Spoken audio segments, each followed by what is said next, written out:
RDC est une et indivisible. De la population et de tout le monde, c'est qu'il faut tout arrêter pour faire face à cette situation. Et que nous ferons de cette terre richement bénie un réel havre de paix, de prospérité et de progrès social.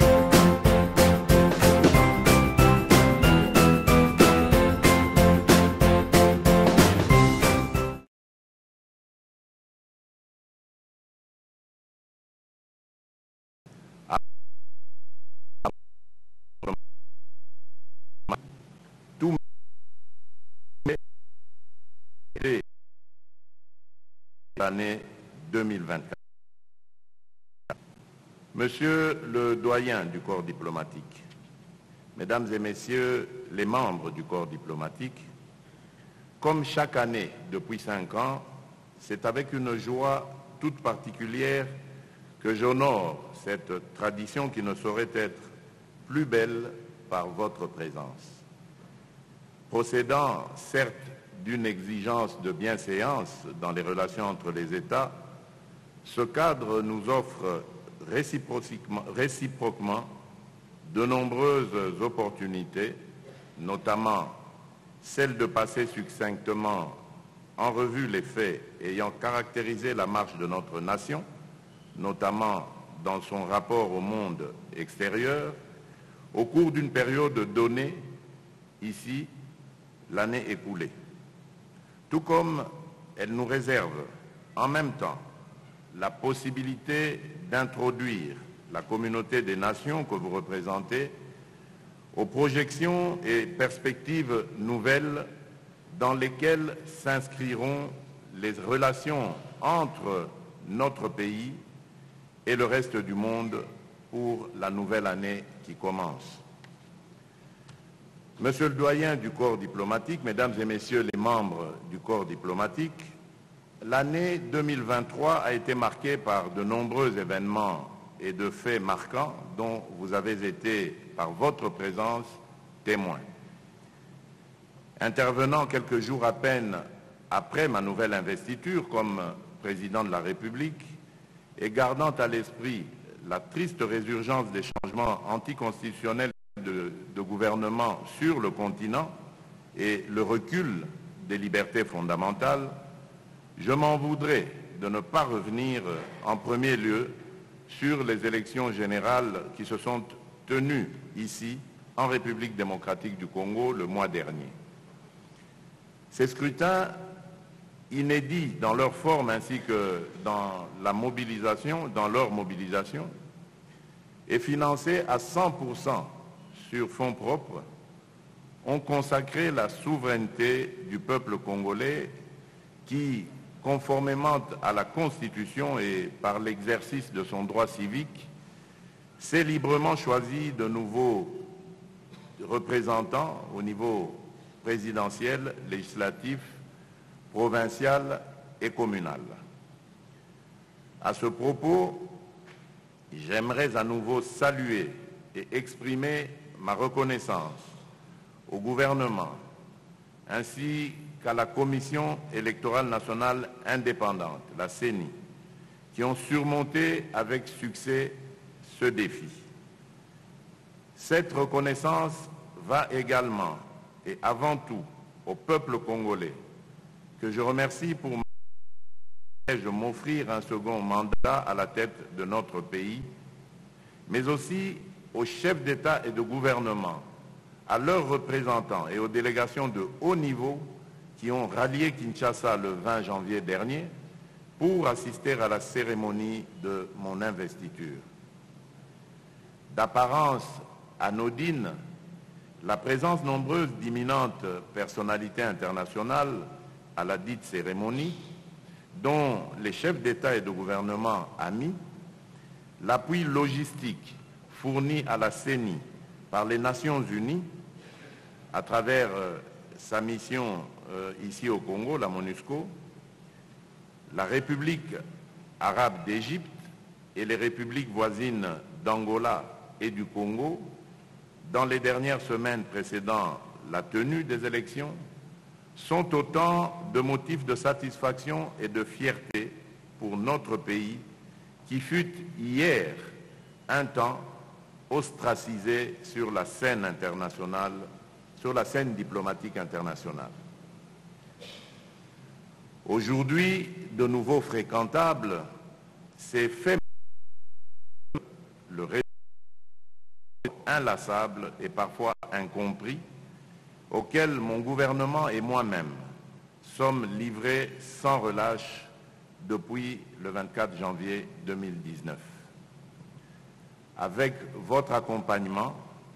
nous sommes donc parvenus en 5 ans à rendre à la République démocratique du Congo ses lettres de noblesse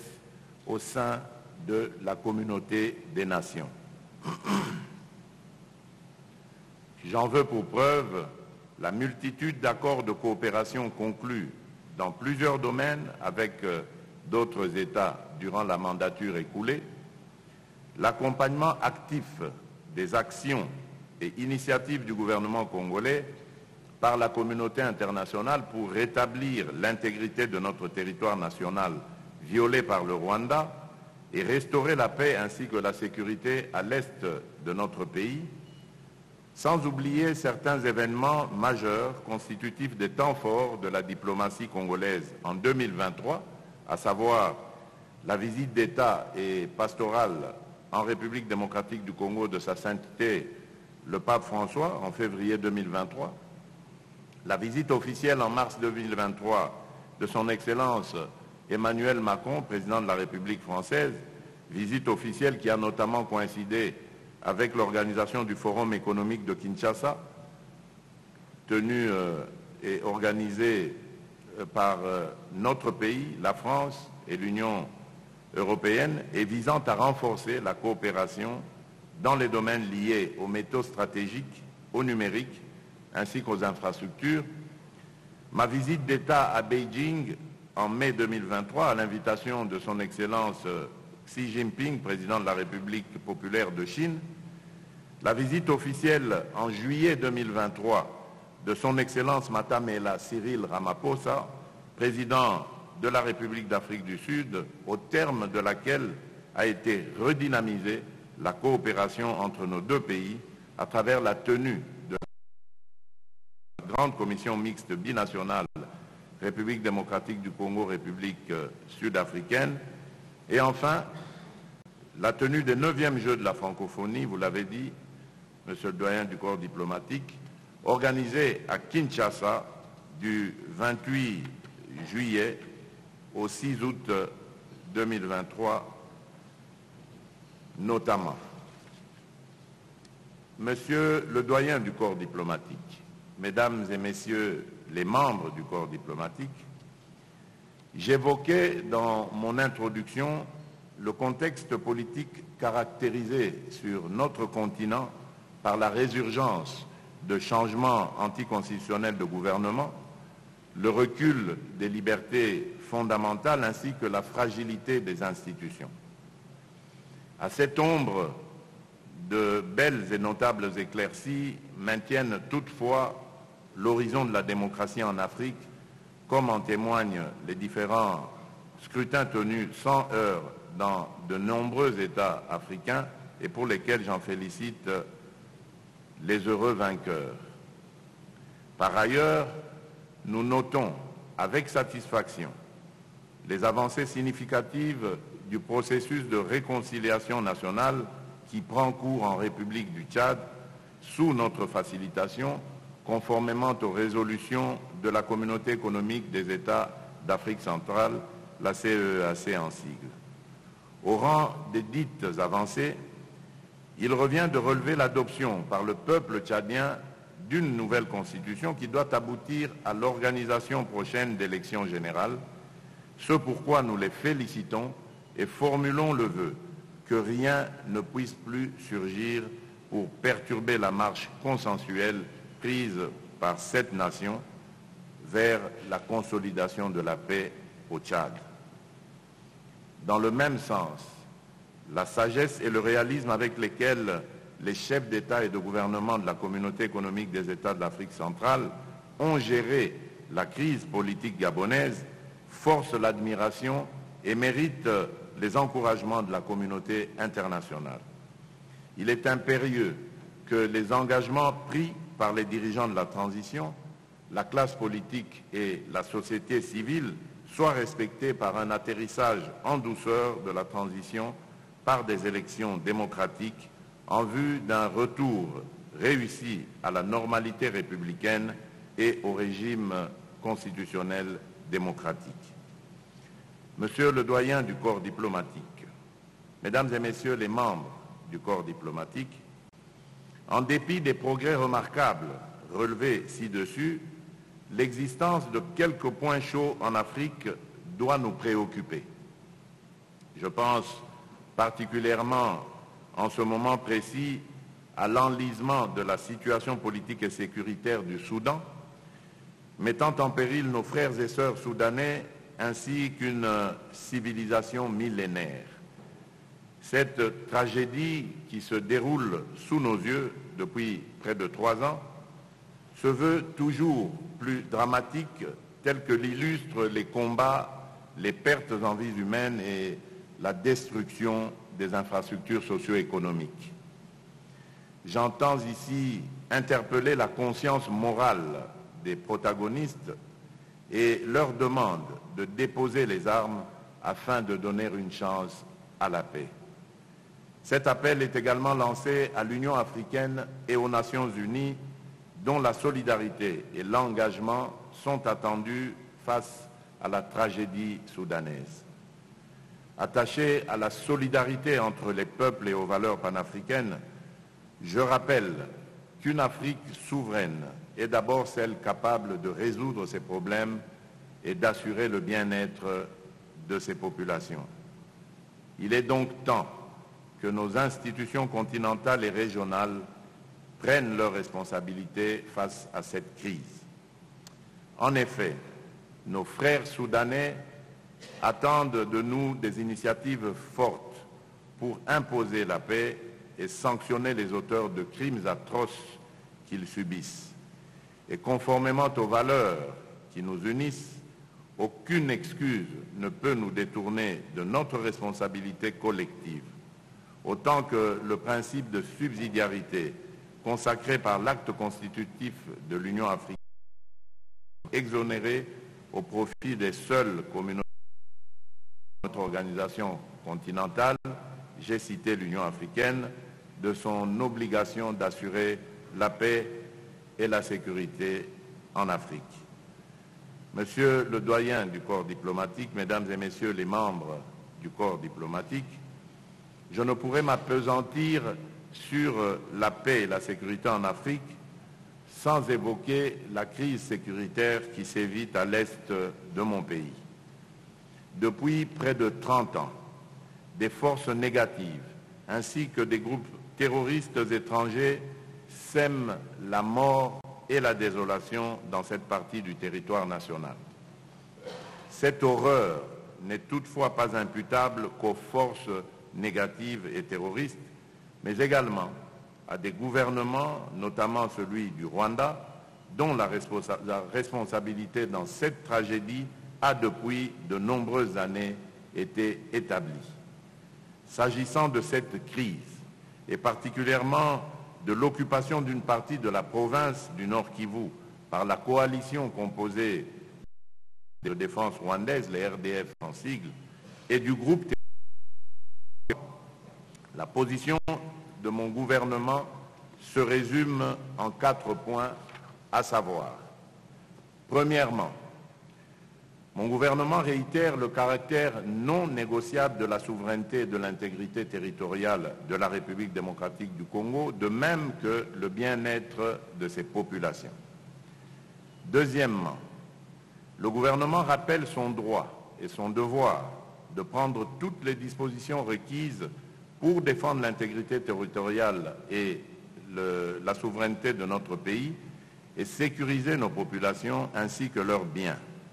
Nul n'a le droit de l'en empêcher. C'est pourquoi, en ma qualité de commandant suprême de nos forces armées, je rassure une fois de plus qu'aucun effort ne sera ménagé pour obtenir le retrait des troupes rwandaises de notre territoire, l'éradication des groupes armés et la restauration de la paix dans toutes les zones en proie à l'instabilité. Troisièmement, le gouvernement reste fermement attaché à la mise en application du plan de paix issu des processus de Nairobi et de Luanda, endossé par l'Union africaine et soutenu par les Nations unies. Ce plan demeure la seule voie valable pour un règlement pacifique du conflit qui oppose notre pays à son agresseur, la République du Rwanda. À cet égard, je tiens à souligner que la République démocratique du Congo a respecté tous ses engagements souscrits dans le cadre de ce plan. Cependant, le Rwanda a, comme dans ses habitudes, manqué aux siens en empêchant l'exécution du plan de paix de Luanda et de Nairobi. À ce jour, les forces de défense rwandaises continuent à opérer impunément et en violation du droit international sur notre sol, comme l'attestent les rapports des groupes d'experts de l'ONU sur l'insécurité à l'est de la République démocratique du Congo, ainsi que les clichés tirés des drones de la MONUSCO et des forces armées de la République démocratique du Congo, les FARDC. Enfin, quatrièmement, un règlement du conflit par les voies diplomatiques pourrait être envisagé avec le Rwanda. Cependant, pas dans... Aucun dialogue ne peut et ne pourra intervenir avec notre agresseur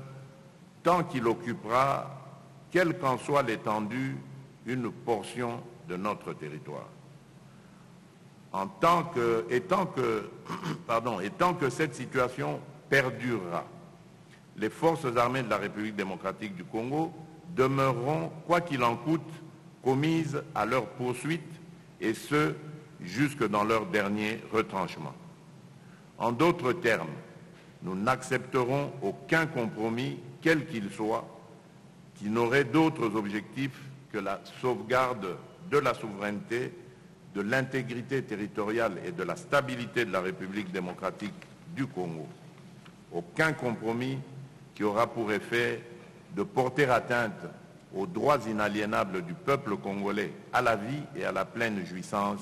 de ses richesses. C'est pourquoi il est impératif, par-delà le soutien considérable et la ferme condamnation de cette agression étayée par les rapports du groupe des experts des Nations Unies, que la communauté des nations passe à l'action. Je lance ainsi un appel pressant aux instances onusiennes, à l'Union africaine et aux organisations régionales pour que soient initiées des sanctions ciblées à l'encontre des responsables rwandais et ceux du mouvement terroriste du M23 qui s'adonnent à la violation de notre souveraineté. En l'absence de telles sanctions, conformément au droit international, le Rwanda et ses alliés persisteront dans leur défiance face à la stabilité internationale sans craindre des répercussions. Avant de refermer ce chapitre consacré à l'évolution de la situation sécuritaire à l'est de notre pays, je ne pourrais manquer d'exprimer ma satisfaction ainsi que celle de mon gouvernement en rapport avec le plan de désengagement complet, progressif, ordonné et responsable présenté par la MONUSCO au Conseil de sécurité des Nations Unies et adopté à l'unanimité le 20 décembre dernier en vue du retrait définitif du contingent onusien déployé sur notre territoire. Je saisis cette occasion pour saluer, tout en les félicitant, le sens de responsabilité, l'esprit constructif et le réalisme des membres du comité conjoint gouvernement congolais MONUSCO, rédacteur de ce plan. Je voudrais aussi saisir cette opportunité pour saluer le déploiement dans la province du Nord Kivu de la communauté de développement de l'Afrique australe, la SAMI-DRC en sigle, venue en appui au FARDC dans les opérations menées contre la coalition RDF-M23. Monsieur le doyen du corps diplomatique, Mesdames et Messieurs les membres du corps diplomatique, En ce début d'année et au moment où le peuple congolais vient de me renouveler sa confiance, je tiens à rassurer tous nos partenaires, publics et privés, nationaux comme internationaux, de notre volonté à maintenir le niveau d'engagement jusqu'ici enregistré avec la communauté internationale. En effet, la République démocratique du Congo demeurera un espace de coopération ouvert à tout partenariat gagnant-gagnant dans le strict respect des lois nationales et conforme à son nouveau projet de société. Un projet de société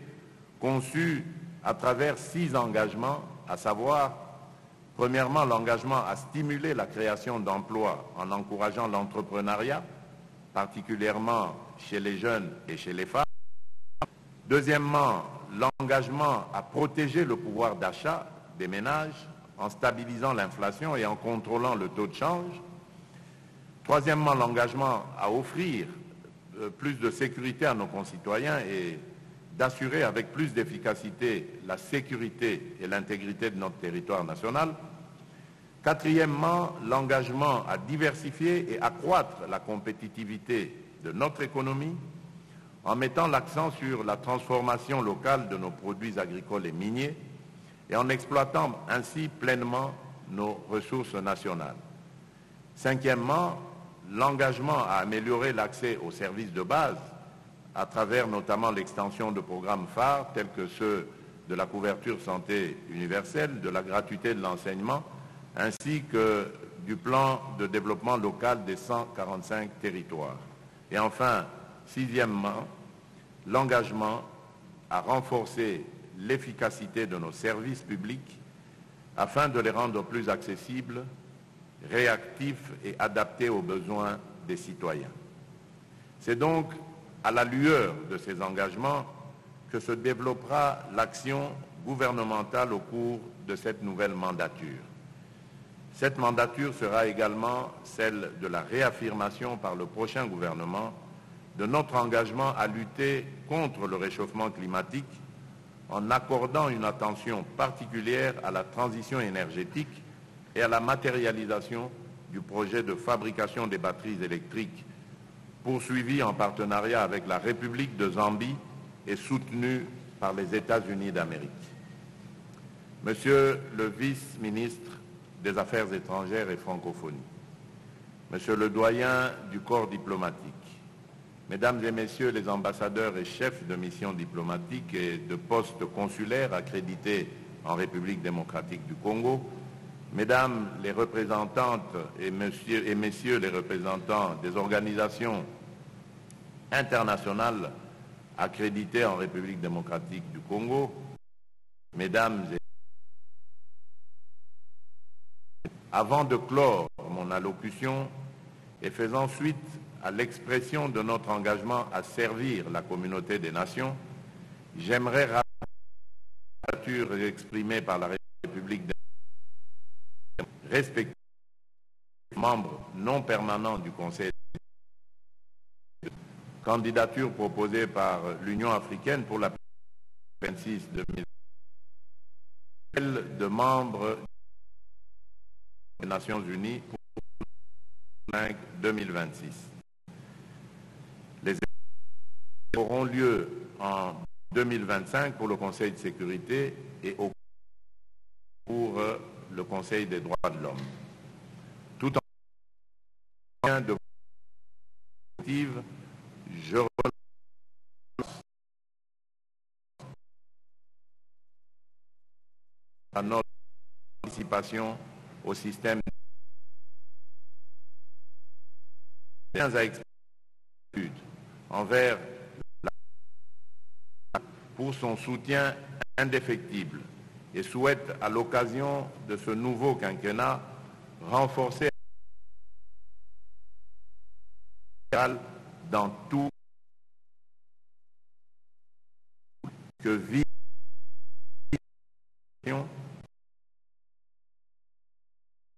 internationale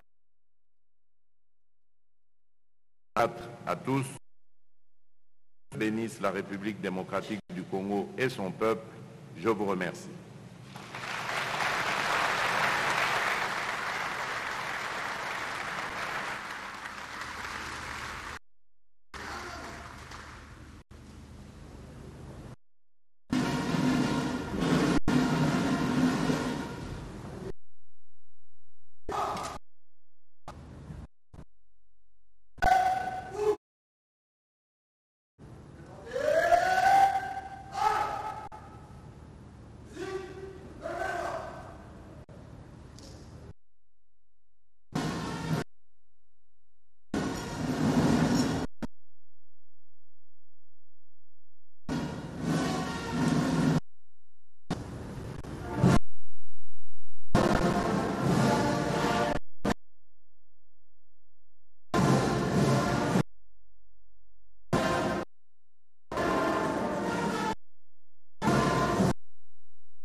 Excellences, Monsieur le Président de la République,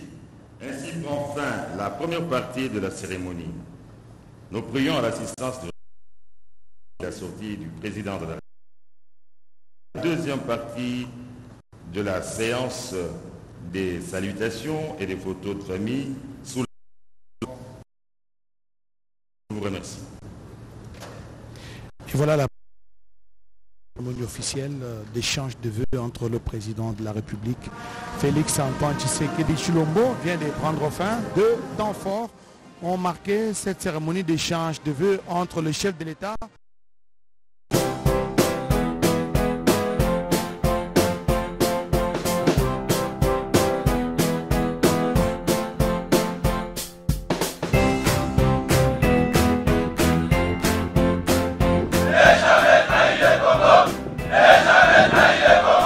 La RDC est une et indivisible. De la population et de tout le monde, c'est qu'il faut tout arrêter pour faire face